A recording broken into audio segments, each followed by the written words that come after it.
গৈছে মৰি গ'লে সেইটো আমি কেলকুলেশ্যন কৰি পেলাই গভৰ্ণমেণ্টক জনাম সেইটো হিচাপে আপুনি ৰিপৰ্ট পাব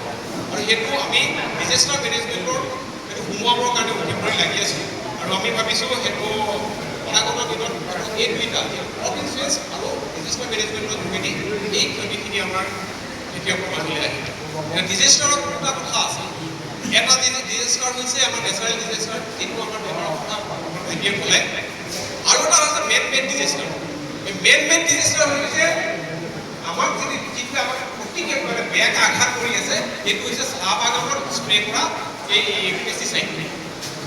আমাৰ এইফালে মই দেখিছোঁ তেনেকুৱা ধৰণৰ সংখ্যাটো অলপ কম হয় কিন্তু এই সংখ্যাটো যোৰহাট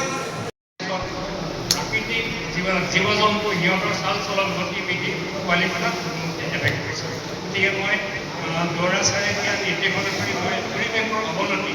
যিটো মুগাটো কৰিছে সকলোতে কৰিছে আমি মুগাক নাম দিয়া পেলাই মই অৱনতিটো কেনেকৈ ঘটিছে অলপ আভাস এটা দিলোঁ সিমানখিনিয়ে আমাৰ শ্ৰদ্ধা জনালোঁ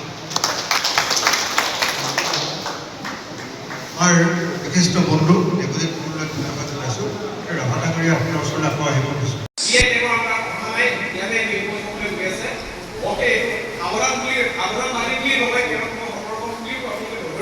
মই অনুৰোধ কৰিছোঁ যাতে এই কামটো তেওঁলোকে নকৰে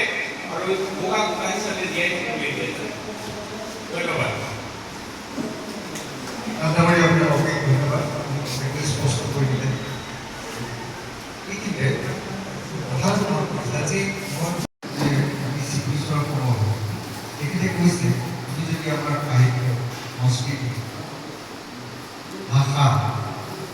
যদি আমি বুজিবলৈ যত্ন লওঁ আমি নিশ্চয় এই টেকনলজি ফলো কৰিব লাগিব এতিয়া কৰোণাৰ দিনত যেনেকৈ ভাইৰাছ সেইবিলাক আপোনালোকে জানে আৰু সেইবিলাকে কাৰণ আমাৰ মুগা বা এতিয়া তেওঁ ক'লে আমাৰ যিটো লাহদৈ বুলি আছে ফাংগেল ডিজিজ ফাংগেল মানে আপোনালোকে আৰু বিশেষকৈ এই ফাংগেল ডিজিজটো কিয় হয় ফাৰ্ষ্টত আপোনালোকে যিটো যে লাহদৈ বেমাৰটো ক'লা পৰা বেমাৰটো ইয়াৰ মেইন কাৰণ হ'ল এতিয়া এইবাৰ বৰষুণটো বেছি দিছে এতিয়ালৈকে সেই ক'লা পৰা বেমাৰটো আছে কিন্তু এতিয়াতো চতৰ চলি আছে নেকি এতিয়ালৈকে চলি আছে চ' গতিকে কিয় চলি আছে যিহেতু এতিয়ালৈকে চলি আছে এইকাৰণে কাৰণ বৰষুণ দি আছে যিটো লাইট আৱাৰ্ছ মানে যিটো লাইট আৱাৰ্ছ মানে দিনৰ পোহৰবোৰ অলপ কম পাইছে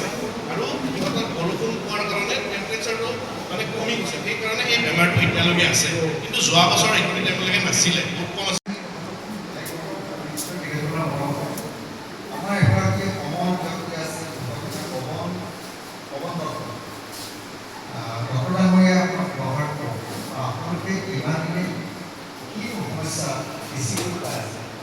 হয় আজি আমি 19 মে দিনটো অসম চৰকাৰৰ তথা বিভাগীয় কৰ্তৃপক্ষই বৰমুগা দিন হিচাপে ঘোষণা কৰিছিল আৰু সেই মৰ্মে আমি 12 চনৰ পৰা 19 মে তাৰিখটো বৰমুগা দিৱস হিচাপে পালন কৰি আহিছোঁ আৰু এইবাৰ আমি অনুষ্ঠীয়াকৈ ইয়াতে পতাৰ সিদ্ধান্ত লৈছিলোঁ মাত্ৰ 15টা দিনৰ ভিতৰত আমি সদৌ অসম ৰেচন খেতিয়ক সন্থাৰ ভিত্তিত আজি এই অনুষ্ঠানটো পাতিবলৈ চেষ্টা কৰিছিলোঁ তাতে আমাৰ ইতিমধ্যে ৰাতিপুৱাৰ পৰা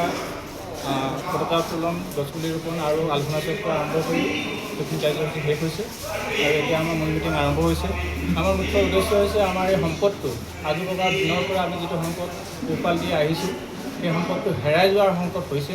বিভিন্ন সমস্যা আহিছে আৰু প্ৰাকৃতিক যি উষ্ণতা ইয়াৰ কাৰণে আমি ইয়াত ফলপ্ৰসূ লাভ কৰিবলৈ মানে উৎপাদন কৰিবলৈ সক্ষম হোৱা নাই সেই সম্পৰ্কে আমি আমাৰ বিভাগীয় কৰ্তৃপক্ষ বিজ্ঞানী তথা জনসংযোগ বিষয়া তথা আপোনালোক সংবাদ মাধ্যমৰ সকলোকে লগ লৈ আমি চৰকাৰৰ পক্ষে এক বিপুল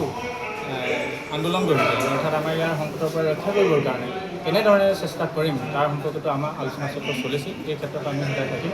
চৰকাৰে আমাক ইয়াৰ নিৰাপত্তা মুগা নিৰাপত্তা আৰু সংৰক্ষণৰ ব্যৱস্থা লখিমপুৰ জিলাৰ সহকাৰী সঞ্চালক ৰেচন বিভাগ লখিমপুৰ আৰু দীপক কুমাৰ নাথ ছাৰ আৰু পুলক ৰাভা তেখেতে চেণ্ট্ৰেল চিল্ক বৰ্ডৰ বিজ্ঞানী তেখেতকো আমি আমন্ত্ৰণ জনাইছোঁ আৰু লগতে আমাৰ কৃষি বিজ্ঞানী দীপক কুমাৰ সন্দিকৈ ছাৰো আহিছে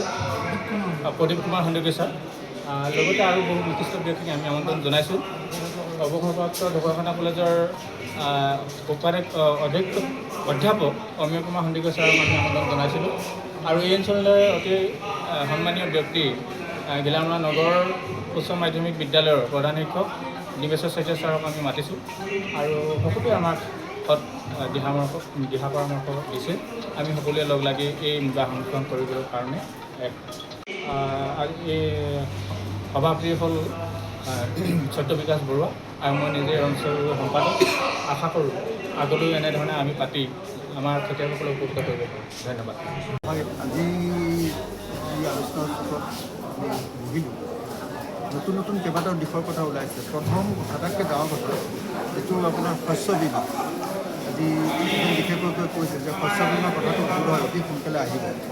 2 নম্বৰ কথা আপোনাৰ এতিয়া আগতেতো মুগাটো ঔষধ নাছিল, এতিয়া ঔষধো ওলাইছে, বহুত ফল পাইছে।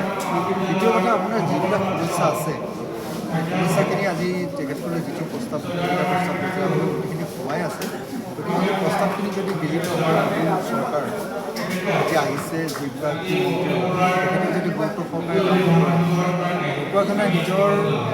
যি ঐতিহ্য সেইখিনি বহন কৰি যাব বুলি মই বিশ্বাস কৰোঁ।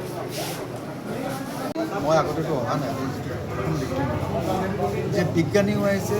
ৰেচন বিভাগৰ বিষয়াজনো আহিছে, খেতিয়কো আহিছে, মুখামুখিকৈ বহি তেখেতসকলে কথা পাতে।